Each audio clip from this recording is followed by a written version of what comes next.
welcome back to OPG, where today we're going to be talking about Poppy Playtime Chapter 3. As you all should know, Poppy Playtime Chapter 3 has just released on Steam, and it is phenomenal.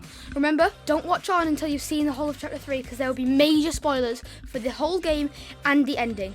So we're going to do a review of the entire chapter, everything I liked, disliked, and maybe some stuff I would change. Anyway, I'll see you in the video. The first thing I'd like to talk about is Catnap, which I believe is the drawing feature of the chapter. I'd like to say that his trailer design was definitely better in my opinion. I much prefer with the other eyes and having fur on instead of just being bald like the one we got in the game.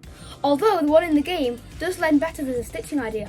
I also really like his crescent moon that's on his chest. I think it goes well with Dogday's sunshine that he has. I think it makes them seem like opposites, which is exactly what the developers were going for. Although I feel like Catnap didn't get enough screen time, I definitely thought he should have been a looming presence, a bit like the Ink Demon from Bendy in the Dark Revival. But I feel like the only real time that he got was in his final boss fight and his death scene. Speaking of his death scene, I didn't feel like his death scene was as gruesome as Mommy Longlegs and Huggy Wuggy's. I felt like it should have had a bit more gore in it. He also had an amazing jump scare and a difficult boss fight. The jump scare is a bit like Bendy in the Dark Revival's Ink Demon, again, very similar. I believe that Catnap shouldn't have had a nightmare form. I think that it's too convoluted and that his design was already scary enough.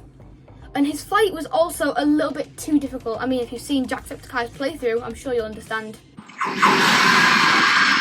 He was so quick! I also believe we should have seen the gas actually come out of Catnap's mouth, just like the cartoon, rather than it just appear around him like it does in the game. The next character I'd like to talk about is Dogday. I believe his design is absolutely amazing. I think he's got one of the best designs in the entire chapter, except for Catnap maybe. I also love how he's cut in half with the belt trying to keep him up and he wiggles it around and stuff. It is amazing. I also really like how he has lifeless eyes and also how the toys like crawl inside of him with a Bobby Bear hug going through his eye and they're all crawling inside of him. I wonder how they all fit in there. Also, his chase scene was really tense and I feel like it got my heart pounding a lot more than anything else in the chapter. Also, he says that he's the last of the smiling critters that are remaining, but yet Bobby Bear Hug is nice to us. And also, I thought Bobby Bear Hug would have had an actual boss battle in that room rather than just standing there and we get his batteries from him.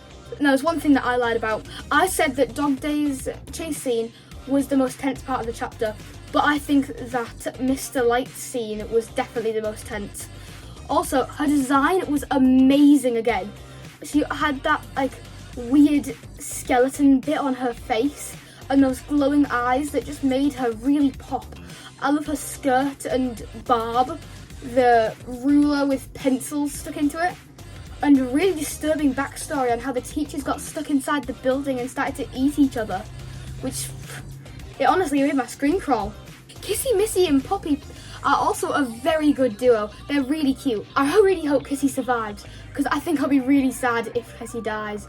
And if we see like a mangled form in chapter 4. Also, I wanted more of those two. I felt like if we got some puzzles together, it would be awesome. I saw Terrico's video, I'll link his channel in the description, where he said that he thought that Huggy was attacking Kissy because of the death sound that Huggy makes in chapter 1, sounding very similar to the one we hear for the screams of Kissy Missy getting killed.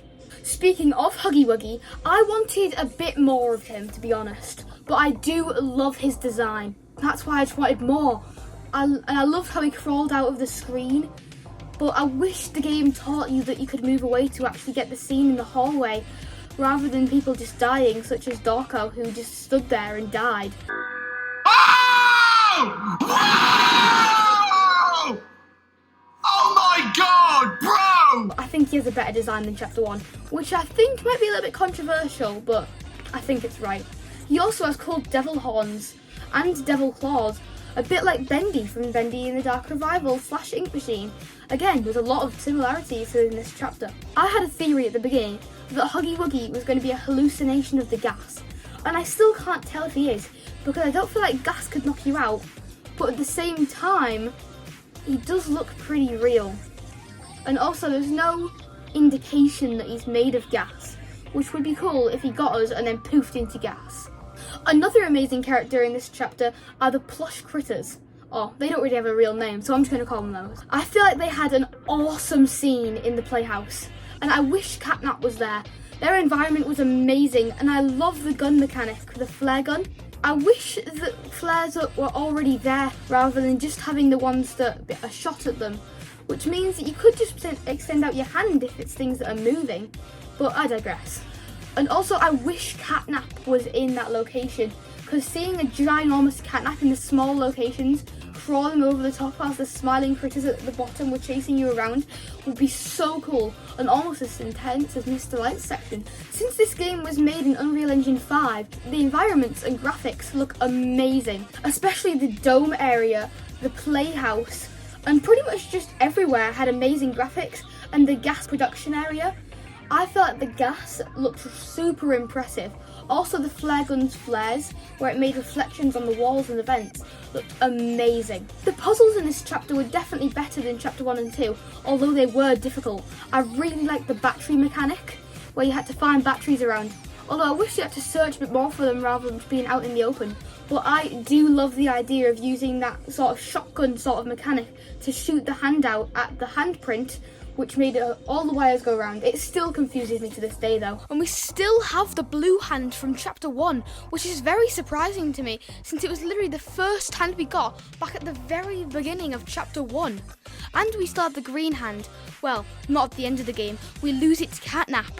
But I don't understand why we couldn't have just flung it at him rather than actually having to throw it at him and lose our hand. Before Poppy Playtime Chapter 3 came out, I thought we were going to be getting a yellow hand, since we've got a red hand, a blue hand, and a green hand, and there were handprints of a yellow hand, but having a purple one and an orange one were very weird. Speaking of purple and orange hands, I think that the purple hand was my favourite in this chapter, so we're going to talk about that one first. The purple hand made it so when you press on a hand scanner, you could jump up, making it really cool for puzzles, being able to jump up to get out to high places, and cool for intense scenes. Also, the orange hand was a flare gun, which I think was really cool because of it being a reference to a finger gun. And I think that is absolutely amazing. But I do prefer the purple hand because it has weird designs on it, which I think differentiates it from all the other hands. So in my opinion, Poppy Playtime Chapter 3 is better than Chapter 1 and 2, and definitely up there with some of my favourite games, such as Bendy and the Dark Revival, and Minecraft. Also Dark Deception and Five Nights at Freddy's.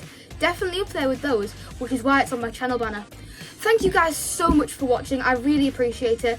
Like and subscribe for more videos, and I will see you in the next one. Have an amazing day. Goodbye.